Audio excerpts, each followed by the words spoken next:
Hello, everyone. Thank you so much for watching my presentation on my inquiry project. The question I pinned was, how can I use gamification to enhance historical thinking?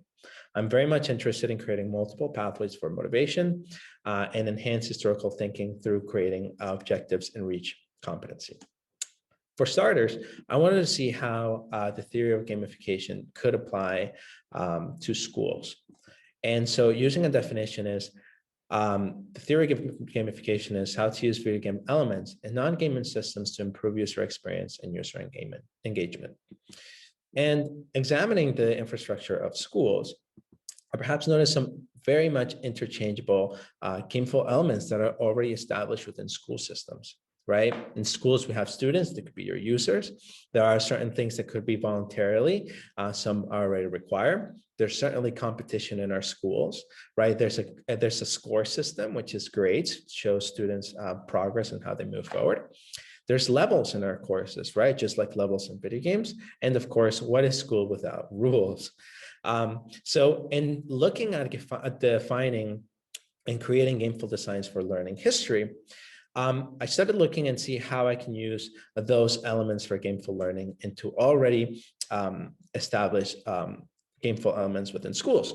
So in order to navigate, instead of using assignments, we looked at quests. And these quests are unlocked as you reach mastery, thus allowing students to create a course that allows them to move at their own pace. So self-paced learning, reaching mastery, unlocking them as they move forward. This allows them to create and accrue points, right? And using an incremental theory for growth mindset, how can students see their growth as they accrue points rather than having weighted grades that fluctuate within the course? Levels to measure progress. So as students start from zero top, being more formative of what an A or a C look like, I want to establish levels. And digital badges, these objectives, these standards that represent the objectives of our course. Students are motivated to collect these and show as credentials when they provide proof of evidence. So in gamification, I'm already interested in looking at interventions that educators have been interested for a very long time. So I'm looking at motivation, self-efficacy, and competency. And what I really find amazing about education is that everything's so interconnected and interdependent that we will see a lot of connections, and some of these really interlap with one another.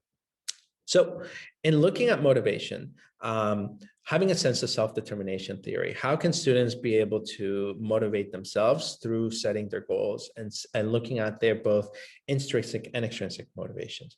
How can students self-regulate their progress? How can students move forward at their own pace by looking at self-reflection, self-correction, self-reinforcement, self-evaluation, self-monitoring, and self-instruction, right? And of course, goal achievement theory, which all work together very well in students, once again, creating personal goals.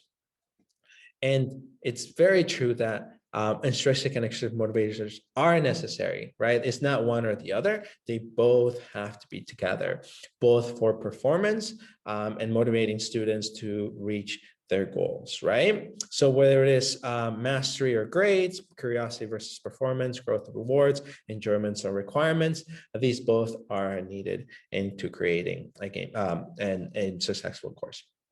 So this became true when I surveyed my students and what motivated them to submit quests in our course.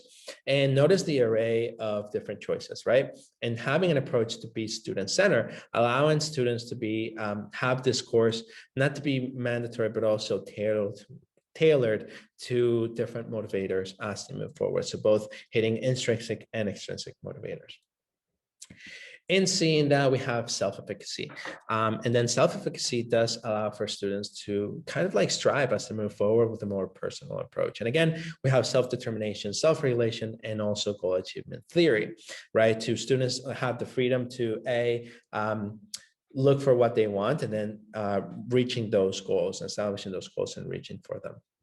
A proof of student self-efficacy was in a reflection in a letter that came through where a student was able to find the advantages of what it means to self-regulate and self-determine her motivation, but also seeing the opportunity to decide your own grade, have that self-efficacy and say, this is what I want, what badges I want to get, the pace and the rate of missions that I want to establish. So moving and creating freedoms for themselves through self-regulation and self-determination theory. And then looking at competency as a motivator, and you also, I'll touch upon it later, and how competency is also important to achieve historical thinking skill. But creating competency-based assignments, looking at digital badges for evidence of mastery, and collecting badges as a motivation. And of course, a person-oriented approach, which is a derivative of goal achievement theory, where students are able to create personal goals based on their active agency. Now, moving into historical thinking skills, seeking out the objectives of the term, right? What are the objectives of our course? How do we then reach with competency those objectives? And how, as an instructor or the gameful elements, allow for feedback within the course? So I decided to adopt the Loomis Shaffer History Department goals, which developed a critical look at history, one that brings social studies alive, right, and creates a human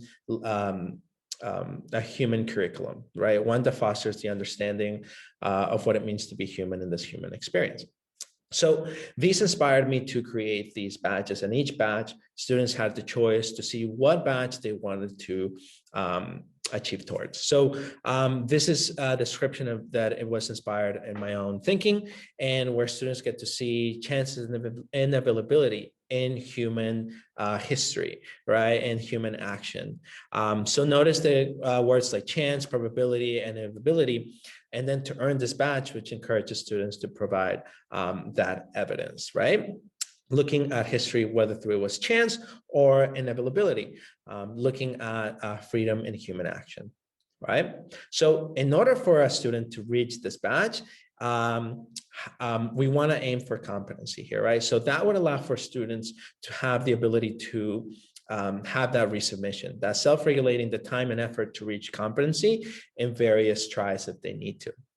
So as the student was able to provide feedback in order to gain competency and earning this badge, in the response paper where she proved how a chance and availability working towards together in the Kingdom of Benin, she attempted to earn this badge through the following.